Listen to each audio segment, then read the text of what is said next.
During your life, you've got to create a story to tell. Not so much for other people's benefits, but for your own. You've got to be able to sit down on the veranda with a rug over your knees and your walking stick beside you and reminisce about all that hard work you've managed to pull off. It's done a bit of work. I happened to make a living out of what I would have done for a hobby, even if I got nothing. It was really good. It was where I wanted to be all my life. And the thing about the mining I did is, there's nowhere you can go to be taught. You just become a gold miner. If you start off doing it, you just naturally become one. It's a very romantic occupation, let me tell you. We were totally, absolutely independent in our mining. We pegged our own leases. We did all our own paperwork and negotiating. All our own mechanical, infrastructure, electrical, engineering. We lay our own rails, we dug our own tunnels, we shovelled our own ore, we carted our own material to the battery and crushed our own material and melted the gold down into bars and took it and sold it, absolutely independent of anyone else. No middlemen at all. And people don't know that I was there all that time, up here. Smiths Gully, One Tree Hill, was within 35k of the GPO of Melbourne. And no one knew we were there. It's amazing. When they say, where were you mining? I say, oh, just up here in Smiths Gully. They say, no. They all think it would have been Bendigo or Ballarat or somewhere like that. No, it's good old Smiths Gully. Oh, gee. I've been here all my life. My grandparents lived here, my mother and uncle were born here, and I love it. It's a great place. I mean, look out there, you could be 300 miles from the nearest house, you know. Bloody magic. Mining gold. And from my point of view, the best part about it is, it's right exactly midway between the two mines that I had. The One Tree Hill and the Black Cameron. I couldn't be more centrally located if I tried. The significance of One Tree Hill is quite interesting really, because gold was only discovered in Australia, in the whole continent, in February 1851.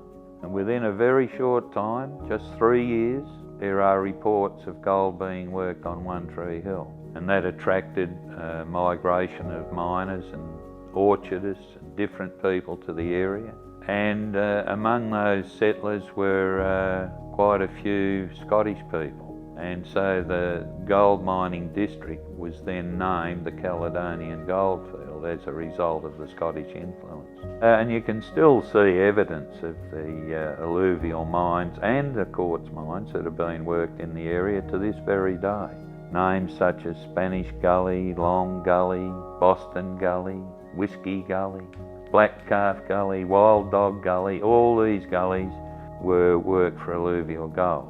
Somewhat overgrown by scrub and bush, but you can still see evidence of the vast amount of alluvial workings that took place in the 1800s. Over the next decade from when gold was first discovered there, the diggers, the alluvial miners, had depleted the place of alluvial gold. It was almost worked out. And at that stage, there was more attention paid to quartz mines. And of course, the quartz reefs were found as a result of working the alluvial gold in the first place. The alluvial runs and gutters are like a road map as to where the source of gold was, and the origin of the gold will be from a reef channel somewhere. It would have originated in reefs. There was quite a lot of activity on One Tree Hill with reef mining, and some very rich deposits were discovered. There's one report in the 1860s whereby there was 5 pound weight of gold in 1 bucket of quartz. Extremely rich yields. One party, on the eve of abandoning their claim, found 3 small patches of gold valued at £3,000, and gold being £3 an ounce at the time, that translates to 1,000 ounces, just when they were about to walk away and leave it behind. So it gives a bit of an indication on just how rich One Tree Hill was. Mining virtually ceased in the early part of the 20th century and didn't recommence until the early 1920s, when the St Andrews Mining Company was formed. And at that point in time, my grandfather, John Wallace, became the underground boss in that mine. Yeah, my grandfather came from Otaki in New Zealand, arrived in Australia in 1911, and quite soon after arrival he got a job in an antimony mine out at Steele's Creek near Yarra Glen. And later he found his way to Smiths Gully and got involved in gold mining in a small way, as well as other practices. He did a little bit of everything. He stripped wattle bark, he raised cattle, he cut timber and firewood, he was a carrier.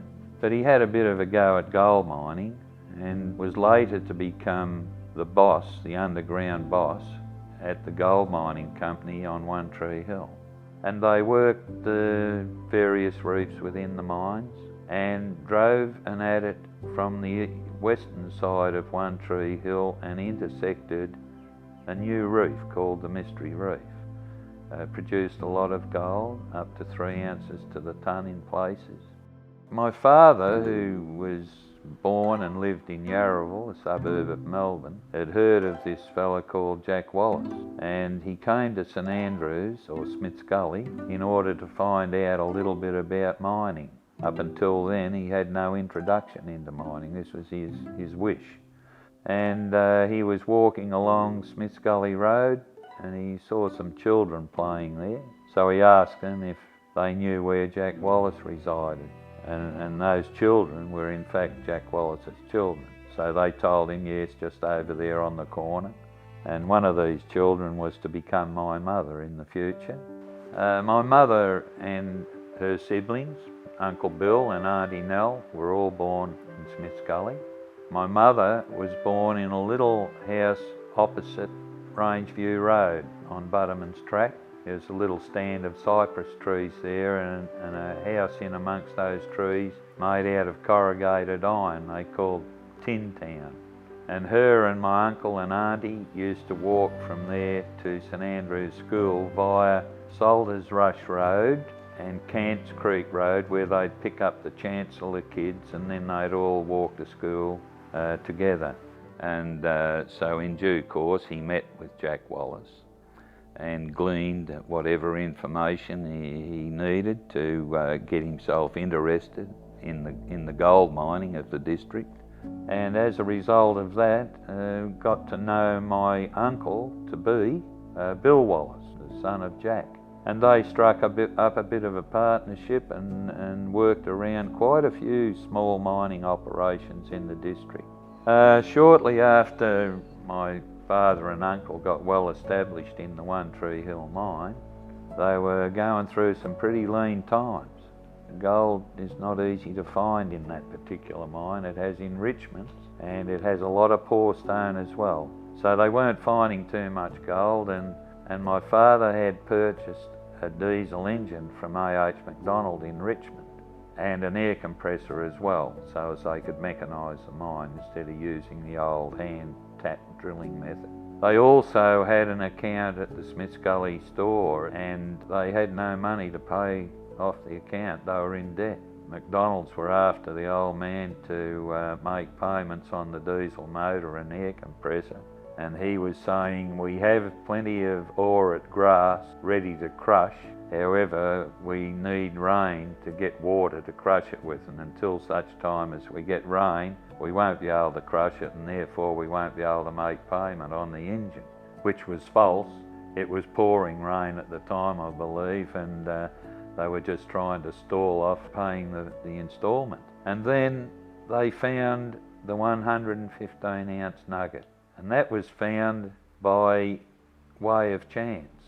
They were sinking a winze within the mine and hauling the bucket up the footwall, just dragging the bucket up the wall with the windlass.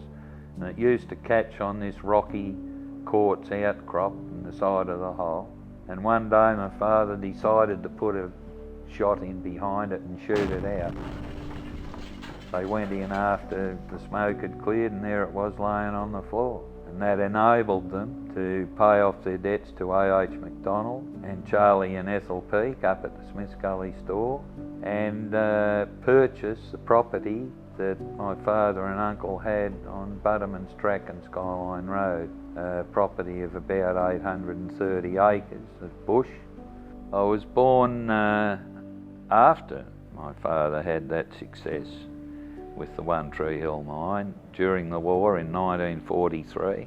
My uncle had gone to the islands during the war in the service, and my father was commandeered by the government to boss the antimony mine at Yarra Glen that my grandfather had originally worked in when he first came to Australia, because the government needed antimony for the war effort. Antimony is used in the making of car batteries and hardening steel and light filaments. It was a rare resource that they needed, so my father was put there to virtually commandeered by the government to work where he was told.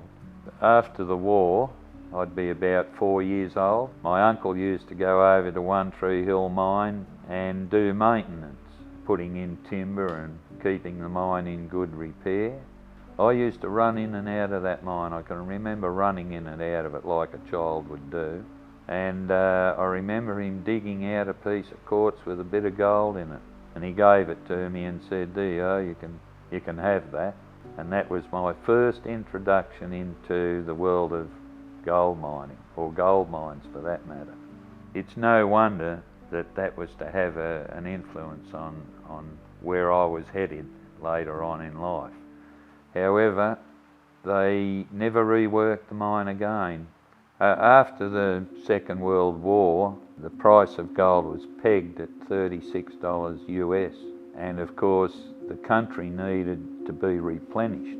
Houses need to be built, businesses need to be established, and so my father built a sawmill and went into cutting timber, and there was more money to be made in sawing timber and selling firewood and other types of industries rather than gold. As a result of that, he didn't work the gold mine, and then another party applied for forfeiture on the mine, and he didn't contest it.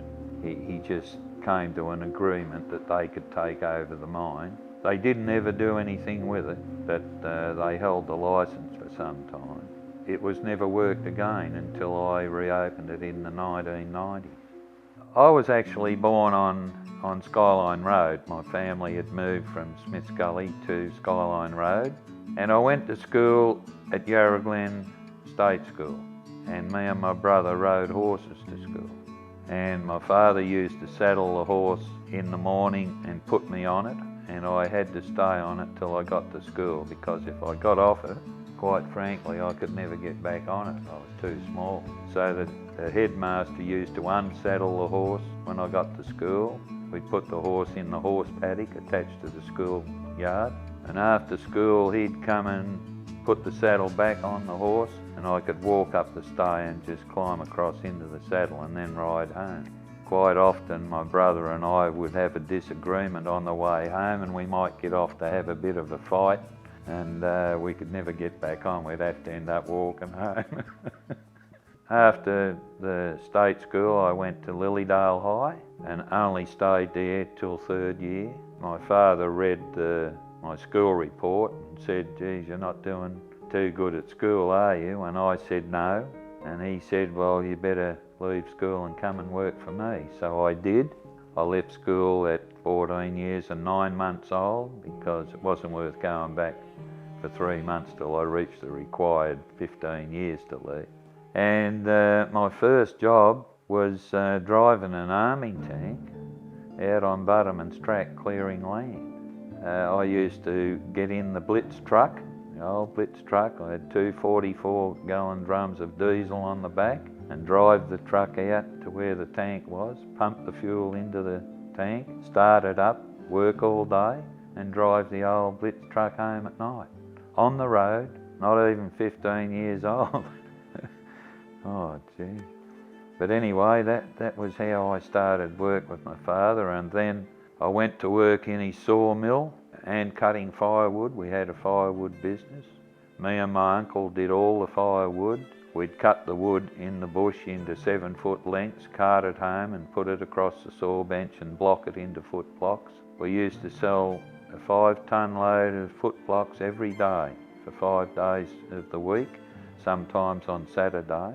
And all that wood we cut was cut with the axe. This was pre-chainsaws. We didn't have chainsaws. It was dry wood and we cut it with the axe. It was hard work. It was. When I first went to work for my father, he took me down the bush with the truck for a test, and he sat on a stump and smoked all the morning while I cut wood, and he said, when that truck's full, we'll go home for lunch. Well, there was no way you could ever do that, but I thought I could, so I bust myself trying to fill this truck with wood, and only got about 1 bit of wood all the way along the tray. And in the finish he said, well, come on. He said, I'm getting hungry. He said, you're no bloody good, but I guess I can give you a start. And that was my introduction into the workforce. That's how I started off. And of course, he wasn't serious. He was just teaching me. I think he was just teaching me that if you want something, you got to work for it. I think that's, in hindsight, I'm sure that's what it was. He wasn't going to let me think life was going to be easy, you know. I worked with my father in the timber industry, in the wood industry, and until I was 17 years old. 1960, I was 17 years old, and my father had bought the Golden Crown gold mine off Jack Adams in Yanyeen Road, Yarrambat, opposite the Yarrambat State School. I was still working for my father, so I automatically went to work in the gold mine, much to my mother's disgust. She was really angry about that. I remember there was a big stink about that, but anyway, that's where I ended up starting with mining at the Golden Crown. I knew then that I'd found my place, you know, that was my vocation. It's hard to know why I liked it in the first place, because it was hard work. It was just the atmosphere, it was the thrill of working in a gold mine, and worked there for some 3 or 4 years from memory, on wages for my father. When I left the Golden Crown mine, I started working in earth moving, and I worked on most of the freeways around Melbourne, the Eastern Freeway, the Monash Freeway, Tullamarine Freeway. After that, I saw an advertisement in the paper for a job, possible job vacancies on the Snowy Mountains Authority. So I rounded up a mate of mine and we both went up to Cancoban, just across the border in New South Wales, and walked onto the job and saw a bloke with a coloured hat on and asked him if he had any work available, and he said, what do you do? And I said, oh, I drive dozers and I've had a bit of a go on graders. And he says, righto, he said, start on Monday. And I said, but don't you want me to do a test? And he says, no, if you're no bloody good, you won't last. That was the attitude. And so I came home and packed my bags. That was on a Saturday. I came home, packed my bags, and I was back there Monday morning working on the Snowy Mountains again. Oh, Jesus, it's a whole other story, that job. Probably the best experience in my life as far as working goes, because it was such a cosmopolitan sort of a job. There were people from all over the world, all nationalities, and we all got on good. There was the odd scuffle down the pub, you know, but really, generally speaking, it was really very good. I loved it, and you know, you're driving brand new bloody earth-moving machines straight out of the showroom. They'd just throw you on a machine, didn't matter what it was worth, as long as you could drive it, you had a job. It was magic. I bloody loved it, yeah. And then I left there and came home and got married. And I married my wife, Maggie, who we are still together.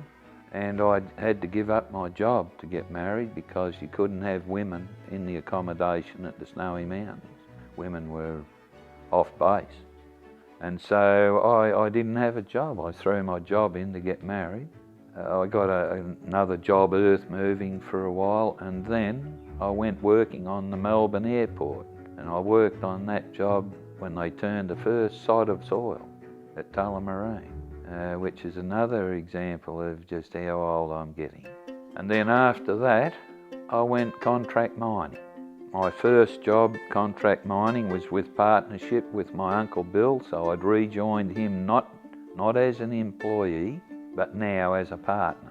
And we formed a company called the Deddick Development Company because Mount Deddick was where the job was, where we were mining. It was a copper mine, and we did all their development work. We were the only two people there doing their development work. And it was out there. It was a wild place. We were in the mountains. And in the 2 years and 2 months we were there, we did 1,760 feet of tunnelling, and we shoveled it all out of there with a short handle shovel, tip truckload a day. And it wasn't sand, it was rocks, you know. It was pretty hard going, I tell you. So it was pretty wild, but a great experience. And when we left there, we came home and went into the very antimony mine that my father had bossed during the war, and my grandfather had worked in before that. And here I am now, contracting to put a tunnel in the side of the hill at the antimony mine. So we drove a tunnel in there, 500 feet we went in. Then we left there and went back to Yarrambat. There was a seam of kaolin cutting through the lease, and we were prospecting it with the view to selling it. That didn't come to anything, but however, in the process of looking at the kaolin, we cut a little quartz reef about 2 inches thick, cutting through the lease, and we got 82 nuggets of gold out of it at backhoe depth. We got them with the backhoe, and we weren't even looking for gold. We got it by mistake. And one of the pieces is very notable and quite famous. It's a piece of wire gold. It's quite often displayed in gemstone collections around the country. We then went opal mining at Lightning Ridge, and we weren't there long, but we were there quite some months and didn't succeed in making a fortune out of it, but we had a good time and found a few cuttable stones. And we got a phone call from my mother while we were there to say we had to come home because we'd put in for a contract to put 2 tunnels underneath the Eastern Freeway at Hoddle Street. They were drainage tunnels, so we came home and did those jobs. And then when we finished there, my Uncle Bill said, why don't we go and have a look at the Black Cameron? Now the Black Cameron, to put you in the picture there, the Black Cameron is a mine situated in Smiths Gully. And the first that I can recall of the Black Cameron was when I was 15 years old. I went there with my Uncle Bill as a result of the fact that they were going to auction the mine off. Prior to this, my grandfather also worked on that site for a bloke by the name of Bill Joyce, a well-known identity in the district. And Bill Joyce was walking from his dwelling on One Tree Hill Road to the St Andrews State School to vote. And he cut across country to save time and distance. And he was walking through the gully and he picked up a piece of quartz with a lump of gold sticking out of it. And he went and voted and promptly went home and got some pegs and went back and pegged a claim on it. And Bill Joyce sunk a shaft there where he located where he thought the gold had come from, and he sunk a shaft in the gully. And they sunk the shaft down 70 odd feet and they went through the payable gold and didn't seem to be able to find much more. And 2 blokes by the name of Conway and Sutherland took it over, and they sunk a shaft a little bit further to the north, and they got some very rich returns. They got the nice rich gold up in the oxidised zone. They got up to 13 ounces of gold to the tonne of ore. Now that's incredible, and if you work out today on the value of gold at $3,500 an ounce, and they're getting 13 ounces to the tonne, and Uncle Bill and me could get 3 tonne out in a day, I mean, the figures speak for themselves. It was very rich. To give a comparison of 13 ounces of gold to the tonne of material, the super pit in Kalgoorlie, which is still operational and a very big operation, they were working 3 grams to the tonne and paying, and this mob over here, Conway and Sutherland, were getting 13 ounces to the tonne. So, you know, for anyone that hears this, they can sit down with their calculator and come up with some pretty incredible figures. However, they were the ones that found that, and they worked that. And then when they got sick of mining, a bloke from Nillumbik called Wilf Clayton, he took over the licence and he sunk a shaft down further north again and ultimately put it down to 200 feet so they could get underneath it and work it seriously. And when he went to sell this mine by auction, my Uncle Bill and I were there. Bill Davies was the manager at the time, and he said to my Uncle Bill, "If you want a good little mine, why don't you take this one on? You'll get it for £1,000. And my Uncle Bill said, "Geez," he said, "I wouldn't have £50. He said, "I could never afford it." And so we never even went to the auction. I was 15 at the time when it was auctioned off. And we found out that the lease went for £10, but all the equipment went for £1,000. And the bloke that got the equipment didn't get the lease. He took the equipment to Bendigo to put it on another mine, and that left the Black Cameron with no infrastructure to work it, and so it never worked again until 1973, when Uncle Bill and I finished the Eastern Freeway job. We decided we'd go and have a go for it. And when you peg a miner's right claim, the system is you don't go and say to the landowner, "Can I peg a claim on your property?" because he will invariably say no. And it was actually a part of the system where you put your pegs in and you put a plate on your pegs with your name and address and the date on it, claim applied for, and you put those pegs on the property and then you approach the owner. And that's what we did. We put a claim on this mine and we couldn't find the owner. And the pegs were in there for some weeks before we ever knew who the owner was. And then one day Uncle Bill was over there and the owner was there. And he walked up to talk to him, and the owner said, "Come to talk gold mining, have you, Mr. Wallace?" because he saw his name on the lease application. And Uncle Bill says, "Yes." And he said, "Well, I'm sure we can come to some agreement." And we used to pay him $10 a week for the right to mine gold on his property. When we first approached the mine, there was no infrastructure, there were no sheds, there was nothing there. What we were faced with was a pile of blackberries where the shaft is. And when we did clean it out, and don't forget we shoveled it out, we shoveled everything out with the short handled shovel. It was full of animal bones, and I don't mean a few. It was chock-a-block full of animals' bones.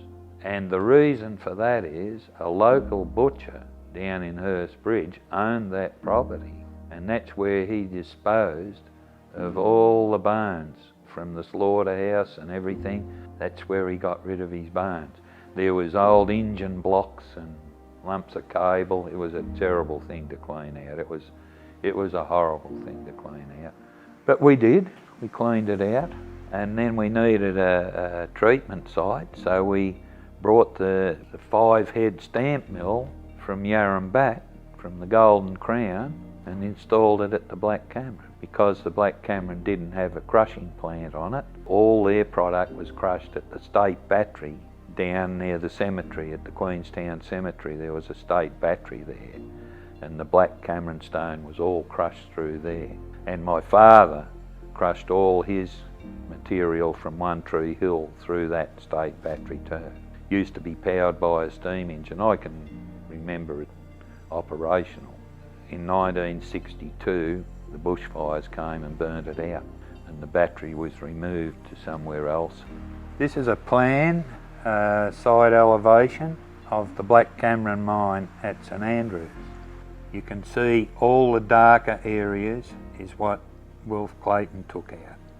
All the rest of the hatched in area, the pale, more closely hatched in area, was what my uncle and myself mined, over a period of some 18 years. And we worked on all levels to some extent, the 100-foot level, the 150-foot level, the 211-foot level, and the 280-foot level, which we created ourselves.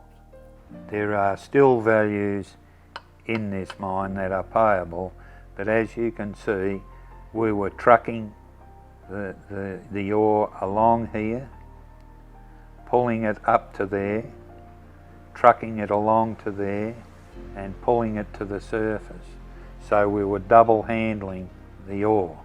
We had an automatic hoist on the main shaft, so we didn't have to have an engine driver or anyone on the surface pulling the dirt, but we needed one man down at this level and one man on that level to get the ore out of the mine, which meant we were double handling. Now, to go any further with this, you need to continue that level along and then sink a new winze at a deeper level. Otherwise, if you sink a level off here, you will then be triple handling, and that would make it unviable. It was a very good mine. It was a very productive mine. It was steady.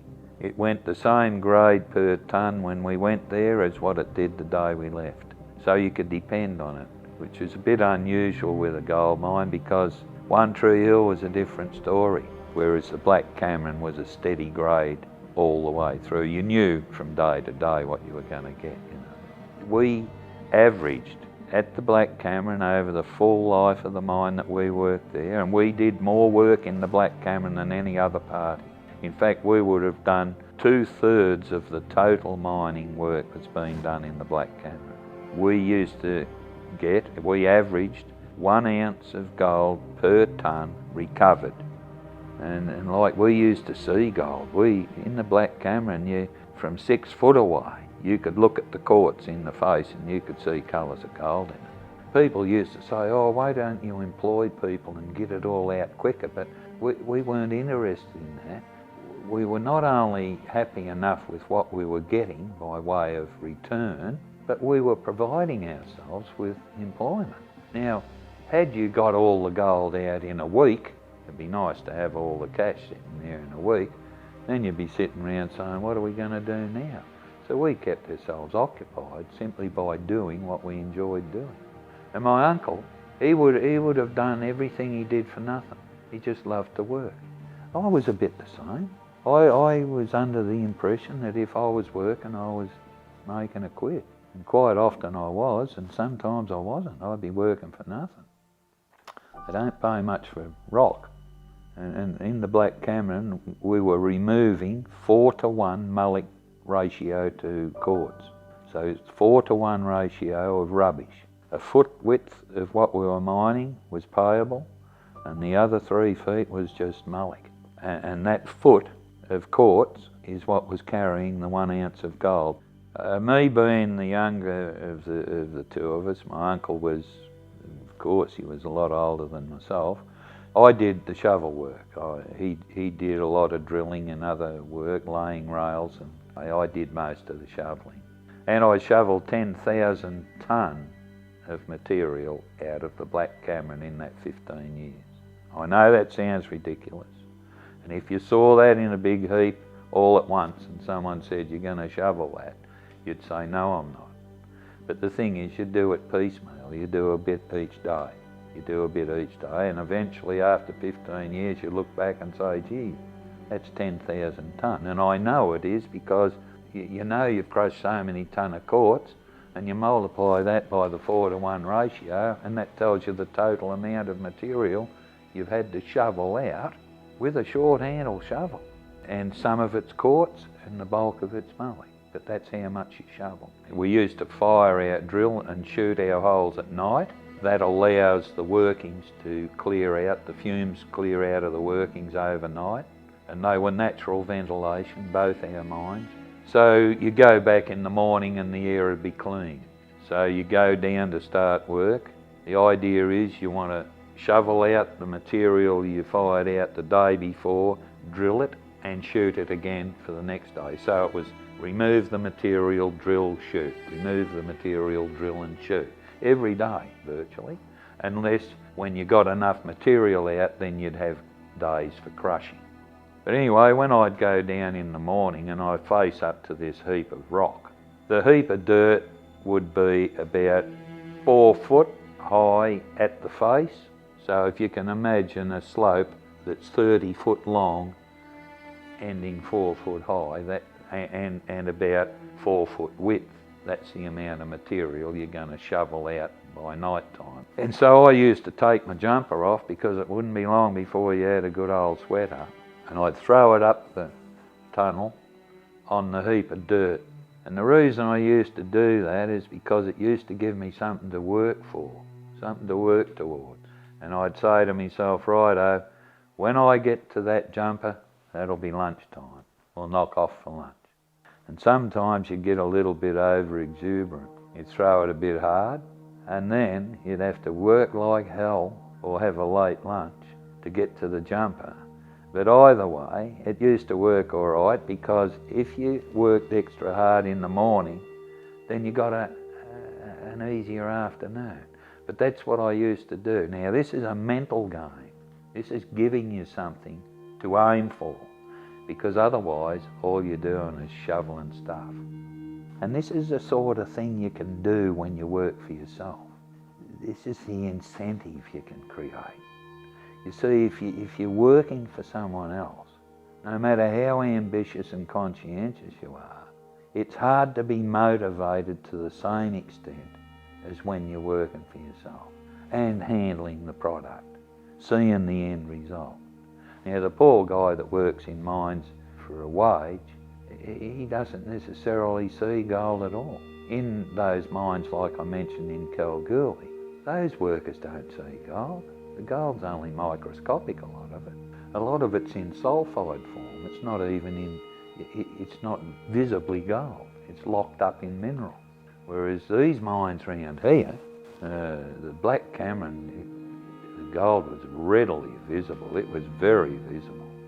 Beautiful looking stuff. Especially when you're into the 3 ounce to the tonne stuff. My goodness, you know, it was beautiful to look at. And the Black Cameron never had any big gold. A match head would be the biggest, but there were a lot of them. And you could see the colours peppered down the face of the quartz, just peppered. When you're on the good stuff, you didn't have to look too hard to see it. So that gives you the incentive to get out of bed the next day and go and bust yourself again. And you did it day after day, 15 years in the Black Cameron, another 10 up the One Tree Hill, 2.5 years up Mount Deddick. Shovel, shovel, shovel, build up the muscle. Spend a lot of energy. In 1987, Uncle Bill, my partner, became unwell. And so he approached me one day and said, look, you better find yourself a new partner. And it was something that I'd never really considered was ever going to happen. You don't think about that. Like, I was a lot younger, and so I wasn't thinking about health issues. And so rather than find a partner and have to adjust to working with someone else, and after all, Uncle Bill was family and my next partner wouldn't be, so there was a difference. I said to him, no, let's give it away. Shortly after that, the mines inspector approached us and said, I've found a buyer for your mine. And as it turned out, the buyer was the bloke that we did the contracting for at Mount Deddick. And what he was doing, he was getting together a portfolio of mining licenses to float a public company, a mining company. And because the Black Cameron had good production records and current production records, because when you mined gold back in those days, you had to satisfy the Bureau of Statistics, so records were kept. Not that the records are accurate, and I know that personally, because for certain reasons, sometime or another, you tend to crib the figures a little bit, if you know what I mean. Anyway, we had pretty reliable production records, and it would suit his purpose to have that tenement so as he could show the values that the mines produced. And his endeavour to float a company using that mining tenement never came to fruition. And so because he wasn't working the mine, once again it was subject to forfeiture. And a local bloke from Hurstbridge applied for forfeiture on it and eventually got it. And so then the fellow that bought the mine, he did a lot of structural work, but he never mined it. But unfortunately, he passed away. And as a consequence of that, it put me in an invidious situation because I had an agreement with him to treat my ore from One Tree Hill through the Black Cameron battery. And it was only a thumbnail dipped in tar agreement. It wasn't binding. And so all of a sudden I'm left with a mine and nowhere to treat my ore. So I went to his widow and I repurchased the mine. I bought it back. And then I used the mine as I never mined it after that. And it filled up with water, and it still is. But I used it to treat the ore from One Tree Hill. 45 years after I was running in and out of that mine, One Tree Hill, when I was there with my uncle while he was shoring up the mine, all of a sudden there I was. I found myself on One Tree Hill putting my own pegs in to apply for a lease.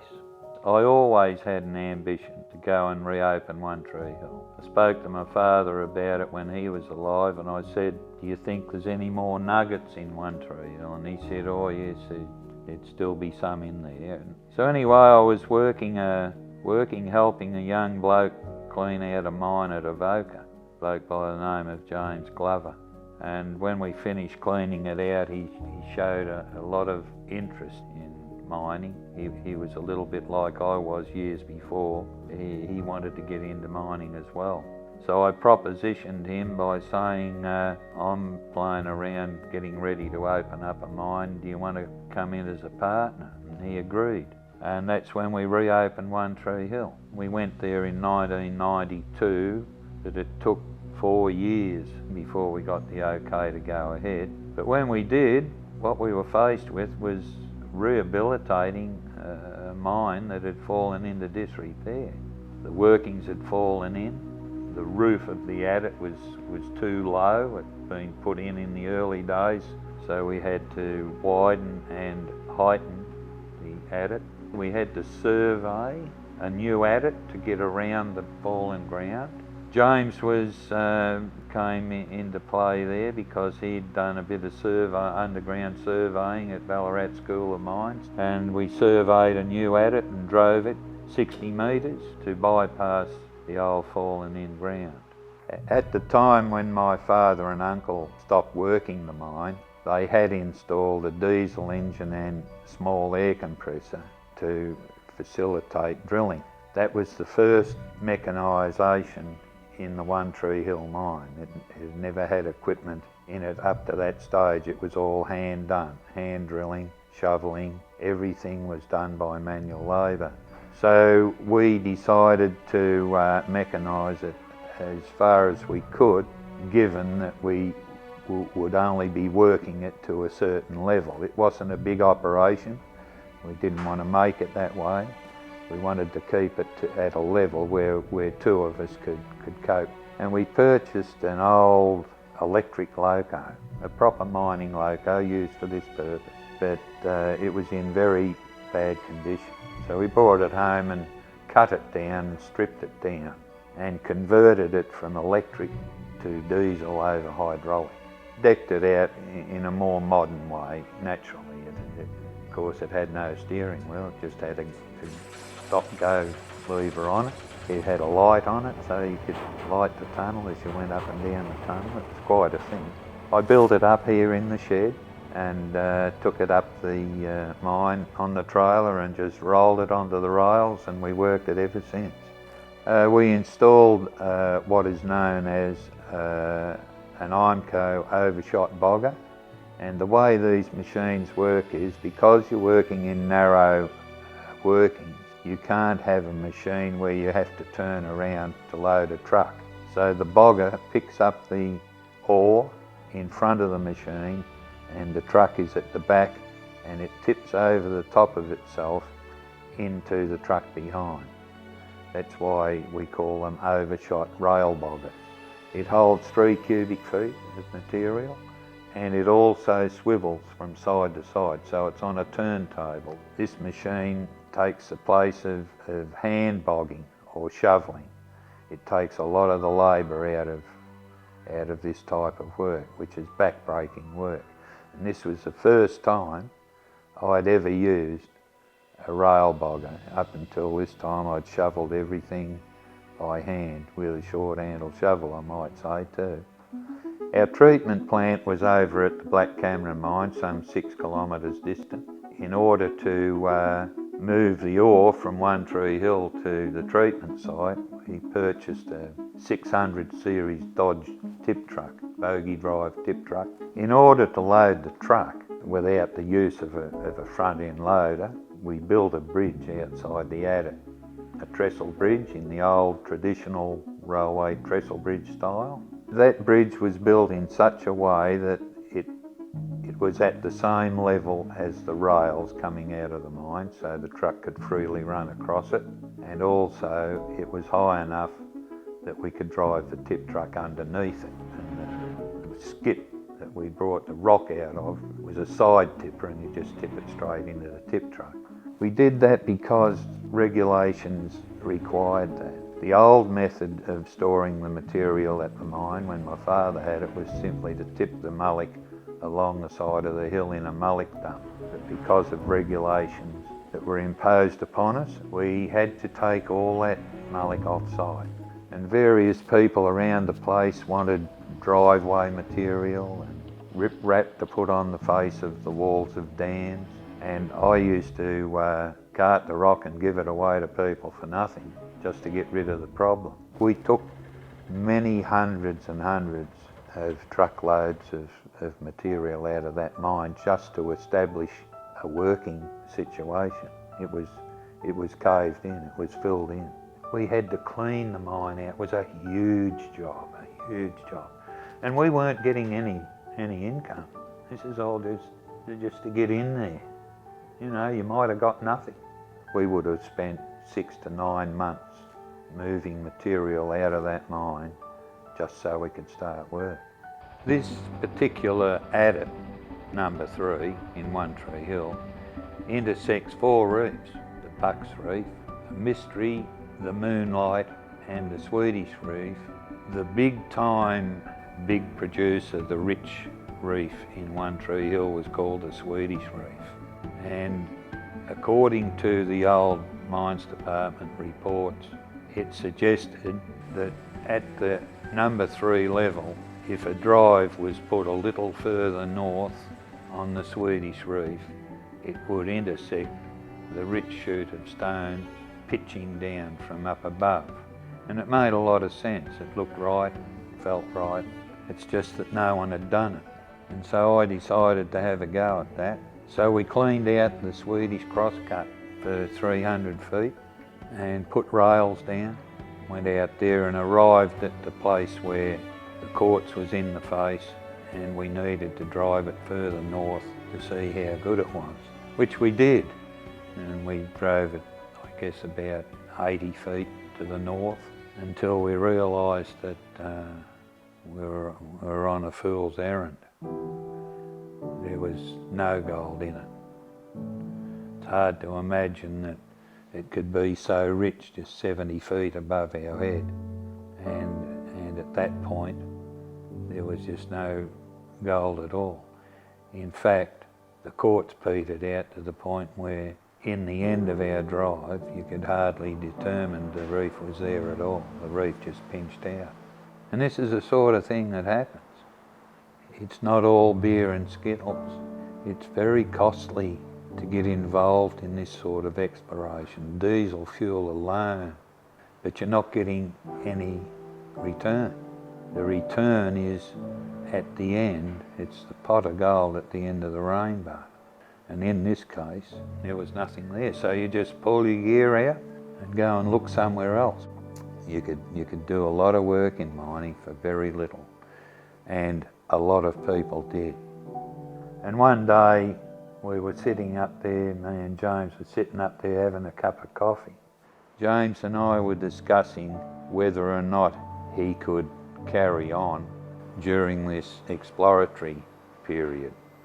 He was a young bloke with his whole life ahead of him, and to put all his eggs in this one basket in the hope of finding something was a big ask. And so we discussed the fact that he might like to go and expand on his mining experience and make some money, because we certainly weren't at that point. And we heard a noise up the hill opposite, and we looked up the hill and we could see someone up there. We didn't pay any attention, people walk around there. Anyway, next thing, this person gets closer and closer and closer and comes across the gully and up the bank and comes up to us. And I recognised this bloke straight away. His name was Wilf Hayward. And he said, "Are either of you two blokes a bone?" And I said, "Yes, I am, Wilf." And he said, "How did you know me?" I said, "I can remember your face." And I hadn't seen him for, 40 years. He said, "I hope you don't mind me coming around." And I said, "No, geez, pull up a stump and have a cuppa with us." And then when he got relaxed, we all got pally, he said, "Actually," he said, "I've got to come clean with you." He said, "I was detecting over on the hill." He said, "I've left my detector up there behind a tree." And I said, "I don't care, Will. You're not looking for the sort of gold we're looking for." So then he was really relaxed, But he showed up and he was there talking to us at this particular time. And he said, "Well, how will you work the mine if I shoot through, if I nick off?" And I said, "Oh, I'll find a way." And Will says, "I'll help you." And I said, "Will you?" He said, "Yeah." So it solved the problem. James was able to get away, and he went to work for big mining companies and still does, and he's well up in the administrative area. Anyway, that's how I got to be working with Wilf. And so he just started where James left off. And he was 80 years old when we stopped, and he was very fit. He outworked me. He was a real hard worker, and you'll see in the film, you'll see a lot of sweat on Wilf's shirt. He was a very dedicated man, and a really good friend of mine. I miss him sadly, really. He's passed away some 10 years ago. Yeah. And then we had to clean out for some couple of 100 feet of collapsed ground and put shoring in, timber, rails, in order to get to what is known as the Mystery Reef. And that's where my father finished off, and that's where I had the more specific knowledge of what I was looking for and how I was going to go about getting there. So we cross-cut out to the west at that point, intersected the Mystery Reef, and as it turned out, right where we intersected it, we got straight onto the gold.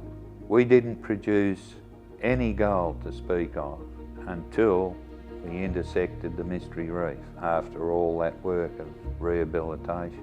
Found some really nice material that my father had left behind. Intentionally, they knew it was there. Should have gone there first, I suppose, but it doesn't matter. We've done both.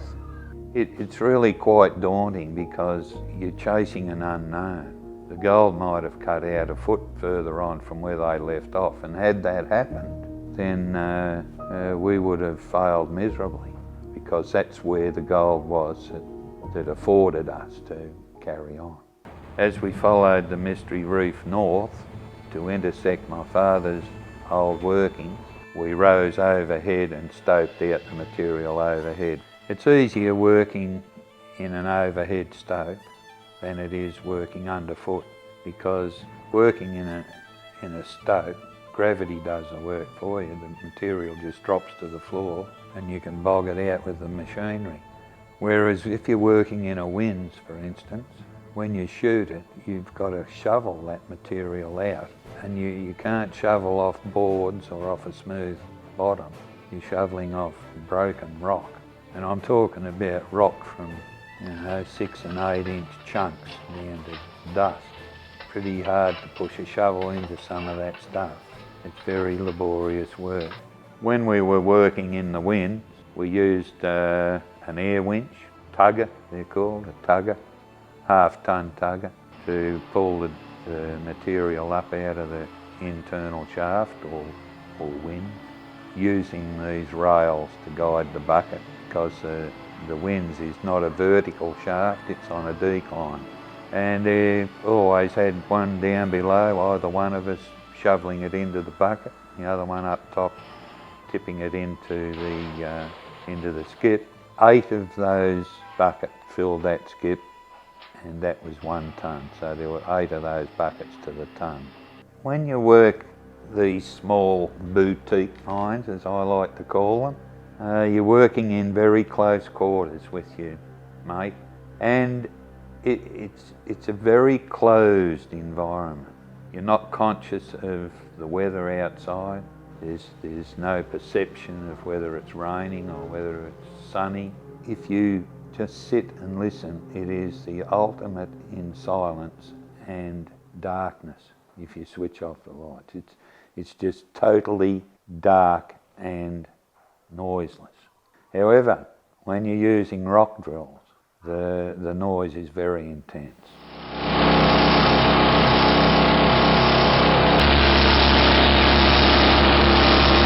So every part of these mines, both mines, has to be bored, drilled and shot. There's no free ground. You don't use a pick. You don't use picks in gold mines for much else than just scratching in the loose stuff. You certainly have to drill and shoot everything you get. All the drilling, underground drilling we did with rock drills, we always used water, because you're drilling into silica, and silica's like glass, and if you breathe in silica dust, it'll cut your lungs to bits. Silicosis, and it'll eventually be your demise. So we always use water, and what you see in the video might appear as though there's dust flying around, but it's compressed air and water vapour, it's not dust. We never worked in dusty conditions. And of course, when you're driving a tunnel, it's important that you use specific drill patterns. And then the pattern we used while we were driving was what they call a burn cut. And all these holes are dead horizontal. You position them in such a way, as each hole goes off, it relieves the next hole that follows on. But we used to make our own explosives. We would push the primer down the bottom of the hole simply with a wooden broomstick handle, and then you put the explosives in, the ammonium nitrate, which is pumped in with a thing called an analoader under compressed air, and then finally we'd put some stemming on the hole. We used to use paper, just 2 double pages out of the Sun News Victorian used to be the amount we used, and you would tamp that in on top of the ammonium nitrate just to give some resistance. Now all these holes, of course, go off in sequence. They don't just go off at random. We were using millisecond delay, so they go off, they're numbered a millisecond apart, whereas when we used to use safety fuse, and all your detonators went off instantaneously. The way to regulate your holes or to time the holes was by the length of fuse you used, or if you were lighting them by hand, which you most likely would, you would light them in order of sequence that you wanted them to go off at.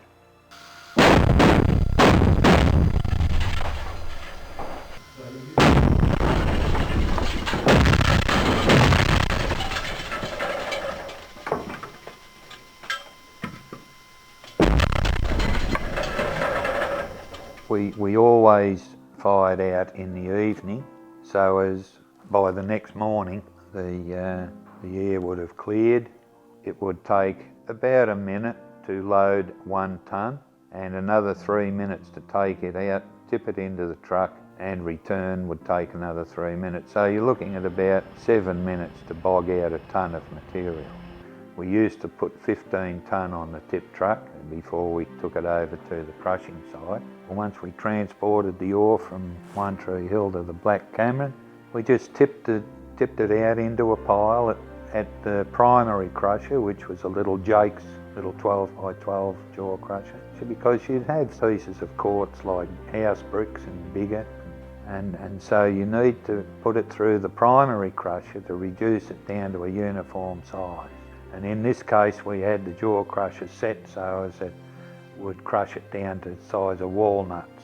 The battery used to operate much more efficiently if it was crushing uniform size material.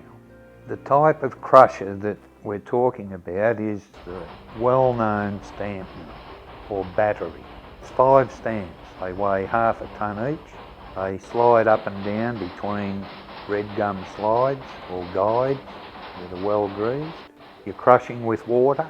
It's a wet process, and the process is called mercury amalgamation. Now I know there's going to be people that are going to gasp and be amazed at using this terrible stuff called mercury. In my opinion, mercury is much maligned. It does have dangerous aspects, but once again, it's like explosives. If you treat it with respect, there's no problem with it. And you put mercury in the crusher, in the mortar box, so the gold and mercury come together. As the sand and water and gold comes out and trickles over the copper table, because the gold is a higher specific gravity, it's travelling slower and it's scraping along on top of the mercury. Mercury adheres to the gold and the gold sticks to the copper plates. The sand and water keeps going to waste. They look like rough old machines that are fairly simple and rattly, but the thing is, they require a lot of finesse to run them. Battery manager has to be tuned in. You've got to have a good ear, because when something goes wrong with these machines, you hear it more than you see it. If you hear a bit of a different noise, it'll probably mean that one stamp's run out of dirt underneath it. If you don't get to it and solve the problem, it'll hammer itself to death. So, you know, there's some finesse. Got to treat the old thing gently and it'll do what you want. And then you end up with your clean amalgam. Once you've got all the amalgam out and washed and cleaned, now it's time to retort it. The retort is a cast iron receptacle. The retort goes on the fire and it has a spout or a neck that comes out of the top of the lid. The idea is to evacuate the mercury and leave the gold behind. So you're condensing the mercury back into metallic mercury. It rises off as a vapour when the pot gets cherry red, goes down the pipe, and as soon as the vapour hits the water, it's condensed back into solid mercury, and you catch the mercury and you use it again next time. Once you've done that, now you've got the gold in retorted form. It's called sponge gold. It's all stuck together in a great clod, but it hasn't melted, it's just fused. So then, next step after that, put the sponge gold in the crucible, put a handful of borax in it to flux the impurities out of it, and stick it in the forge and start heating it up. So you've got your mould sitting there, you've preheated the mould and put the candle wax in it. That's to stop the gold fusing into the cast iron mould. Get your tongs, you preheat the end of your tongs. You pick the crucible up with the tongs and pour it into the mould. Let your gold cool for 5 minutes. Tip it upside down, it'll drop out of the mould. Give the borax that's stuck on the top of it, give it a bit of a tap with a hammer or a screwdriver or a bit of iron, anything to crack it. It's only glass, but it has all the impurities in it, or most of them. It'll chip off. There's your bar of gold. It's probably got a little bit of a funny colour as a bit of oxide of some mineral that might be present. So I'd always put the bar of gold back in the fire, hold it with the tongs just to heat it up, and then I'd drop it in nitric acid. There's no problem about losing gold. Nitric acid won't hurt. And it'd come out, and it, for all intents and purposes, it just looks like the gold you wear on your wrist. with your wristwatch and off to the marketplace with it. That's the day you realise how successful you've been for the last 6 months of hard labour. We never worked for nothing, we always got gold. But sometimes it was disappointing, sometimes it was exceptional. And if you average it out, it was all good. It's important to note here that what you see is mining carried out in the old traditional way. No trimmings, no embellishments, no pretense here. This is the way it was. This was an actual working mine. We are working. This is what we did for a full-time living. And so, apart from the rotary vane air compressor that was reasonably modern, everything else you can see, the tools and equipment, they were used 100 and 150 years ago. So that's the method they used. We did our mining operation in the old traditional hands-on air leg mining, and that will not be seen much in the future, if at all. After having worked there for some time, his prediction of yes, there would be another nugget there came true, and I fluked it. It was where it should have been, but I wasn't aware of the fact at the time. And I was putting a rise up. Now a rise is when you put a shaft up from the tunnel level into a working area above, into the stope. So it was an ore passage. It was to let the material come down to the bottom level so we could load it out with the bogger. It was just an ore pass, and it was only 15 feet up I had to go to break through into the opening above. And when we went back into the mine the next day, Wilf went up to see how things went, and he saw it laying on the quartz, this lump of gold. And you know, it was quite a thrill to find it. It wasn't the means of getting rich. I mean, it was only 17 ounces, but when you mine for gold, I can tell you it's a real buzz to find something like that. It was within the last 18 months of me working there that I found that nugget. So, you know, had I left a little bit earlier, I wouldn't have found it at all. There's an old saying amongst gold miners, so I'm not going to give up until I dig an extra foot further. And it's hard not to keep going. It's like buying bloody Tats Lotto tickets, you know. Oh, one more go. Let's dig another foot. Just we'll go for another month. That's how you end up putting it all back in the ground where it came from. It's this romanticism, this fever that makes you keep going. If you didn't have the fever, you'd give up sooner. My father never had the fever. He was a money miner. He would have looked at that 115 ounce nugget and saw the block of land straight away. That's what it is. Whereas I didn't think like that. I used to love the gold for what it was. And the secondary thing was the money it provided for me to do other things. So it wasn't the be all and end all with me, it was with my father. He didn't get excited like I did. Even Uncle Bill didn't show excitement, probably because they grew up during the Depression where they had to mine it for money. It was desperate times. It was just a means of a quid, and they sort of had to do it. But see, I didn't have to do it, I wanted to do it. That's the difference. And I loved it so much, the gold. I'd work in the mine all through the week, and we'd pack up the camping gear on the weekends and we'd go up the Crooked River panning gold for a hobby. And when you can make money out of what you would normally do for nothing as a hobby, it just about got the game sewn up. It was really good. It was where I wanted to be all my life. But by the time I was 65, I'd been working in One Tree Hill for 12 years. You know, it was starting to take its toll on me. You know, the jackhammers and air legs, you've got to lift, and you're working up in stopes and that. They're 70, 80 pound weight and you're humping them round, and it's very physical job. And I just got to the age where I couldn't go on any longer. And Wilf Hayward, he was 10 years older than me, and he was just as fit too, I might add. And so we just decided to discontinue it, and we sold it to another party in 2009. And that was the end. That was the end of a lifetime of mining for me. I don't regret giving up because I had to.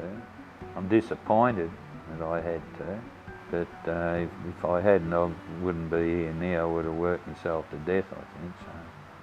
But I doubt that I could have carried on much longer anyway because of the requirements. It was just getting too top heavy with regulations.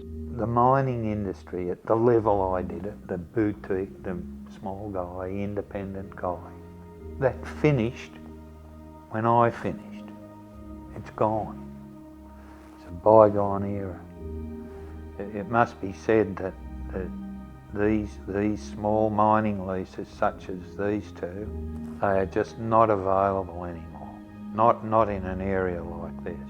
Not with reef mining. And so I just want those licences to continue to stay alive, because they're, apart from anything else, they're heritage value. They have terrific heritage value.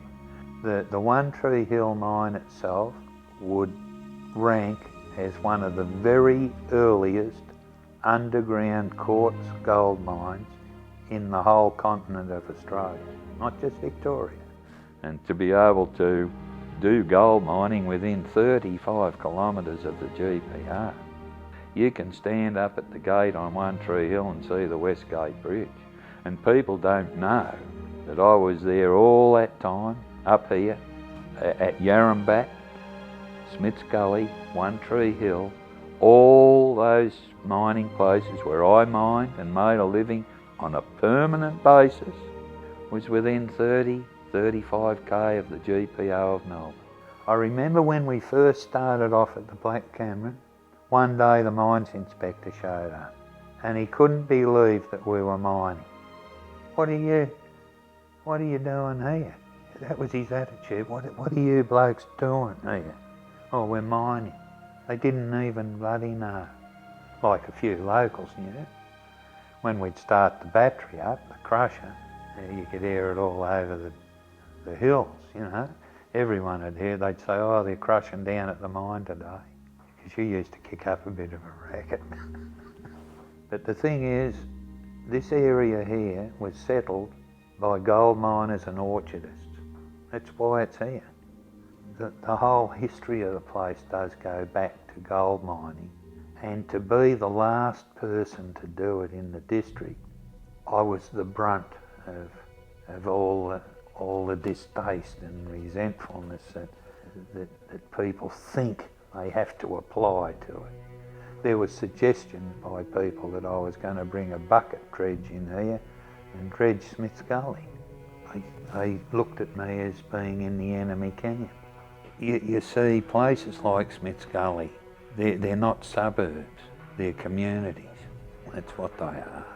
They're communities, and most people know everyone else. There's people that live in some of the more densely populated suburbs in Melbourne that don't even know who lives next door, and their walls are almost touching. Here we know everyone, and we've got 20-acre buffers around our houses, and we still know everyone, and that's what I like about it. People move around Smiths Gully and talk about what a wonderful place it is to live, and it is. And I not only live on the surface here, I live underneath. I've lived the subterranean lifestyle. And I must say that I never had a care in the world, really. You know, the usual concerns. Am I going to get any gold? That sort of thing. Until I came up onto the surface and started to mix with the surface dwellers. And that's when all my trouble started. While I was underground, it was my area, it was my domain. I loved it, I absolutely loved it. I couldn't wait to get up there each day and get stuck into it. What an office, what a job. No one to tell you what to do, you just do what you want to do. Oh yeah, it's been a great life. This helmet's been around, mate. It's done a bit of work. It's a long time since I've had that on. Yeah, I'll hang on to that hat for old time's sake. The other love of my life, besides gold mining and other things, got to be careful what I say, is my involvement in the restoration of Edwardian or veteran cars. And I spent 20 years restoring this thing from absolute rust. And since then, I've done approximately about 40,000 kilometres.